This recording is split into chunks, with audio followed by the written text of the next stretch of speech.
Hi guys, welcome to my QX50 online channel. Please subscribe my channel and press the bell icon. ଆଜିର ଭିଡ଼ିଓରେ ଆମେ ଜାଣିବା ପାଇବା ଯେ କିଭଳି ଭାବରେ ଜିରା ଖାଇଲେ ଆମ ଦେହ ପାଇଁ ବହୁତ ସ୍ୱାସ୍ଥ୍ୟ ପାଇଁ ଉପକାରିତା ସେହି ବିଷୟରେ ଜାଣିବା। ଭାରତରେ ଜିରା ଗୋଟିଏ କଳା ଧନର ଏକ ଅଂଶ ଅଟେ। ଭାରତରେ ଏହା ଲମ୍ବା ସମୟ ଧରି ଖାଦ୍ୟ ଭାବେ ବ୍ୟବହାର କରି ଆସିଛନ୍ତି।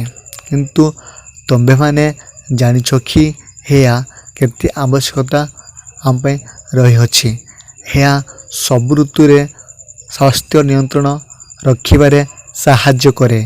एहार स्वास्थ्यर आवश्यकता जानी तुम्भे माने एहा को खाद्य भाबे आपणे को इच्छुक हेबो। जीरा मंजीर स्वास्थ्यर आवश्यकता विषय आमे जानिबा।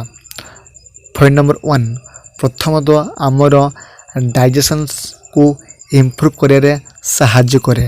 यह सब ऋतु रे बा वर्षा ऋतु रे सहाय्य करिथाए कारण यह डाइजेशन एंजाइम को बढ़ी देइथाए। जीरा और पानी सह अधिकता डाइजेशन प्रभाव पकई थाए। जीरार मंजी यकृतर बाइल स्राव को बढ़े दे था जो कि मुख्य रूप से डाइजेशन पेट समस्या भी दूर करे। पॉइंट नंबर 3 जीरा मंजीर अधिक मात्रा रे लौह शक्ति संबल अच्छी जो समस्त को यह आवश्यकता पड़ी थे विशेषकर उच्चता और देह को स्वास्थ्य रखिबारे लौहर आवश्यकता पड़ी थे। 4 जीरा मंजी रे भलो एंटी ऑक्सीडेंट्स अच्छी ओ गच्छर यौगिक अच्छी जो शरीर प्रज्वलन को बाहर करिबारे अधिक मात्रा सहाय्य करे।